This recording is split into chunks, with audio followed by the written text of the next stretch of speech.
এই মন্দিরটা আপনার একই আদলের মন্দির, সেটা হচ্ছে আপনার দিনাজপুরের কান্তজি। তবে কান্তজি মন্দিরটা এই মন্দিরটার চাইতে আয়তন হাইটে হচ্ছে বড়, এইটা ছোট। এই মন্দিরটা তৈরি করেছে 1616, 408 বছর এই মন্দিরটার বয়স। আর এই মন্দিরটা স্থাপিত করেছে ওনার নাম প্রেম নারায়ণ রায়। বাংলাদেশের মধ্যে রাজশাহী ডিস্ট্রিক্টে সবচেয়ে আপনার রাজা জমিদার বেশি, এই জন্যে রাজশাহী সাহেব বাজার বলে একটা জায়গার নাম আছে। সাহেব বাজারের পর সোনাদিঘির মোড়, সোনাদিঘির মোড়ের দক্ষিণে আপনার একটা কলেজ আছে, কলেজের পাশে ছাত্রবাস আছে।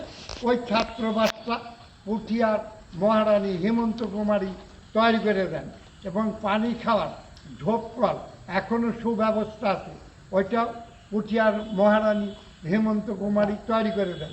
এবং দুর্গা পূজা, এই দুর্গা পূজায় যমুনার এপারে সর্বপ্রথম কে করে, এই জায়গাটার নাম পুঠিয়া।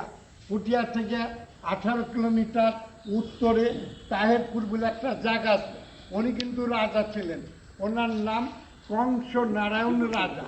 এই কংস নারায়ণ রাজা সর্বপ্রথম দুর্গা পূজায় এই বাংলায় উনি করেন। এজন্য 19 সালে তাহেরপুরের এমপি সাহেব, ওনার নাম এনামুল হক সাহেব।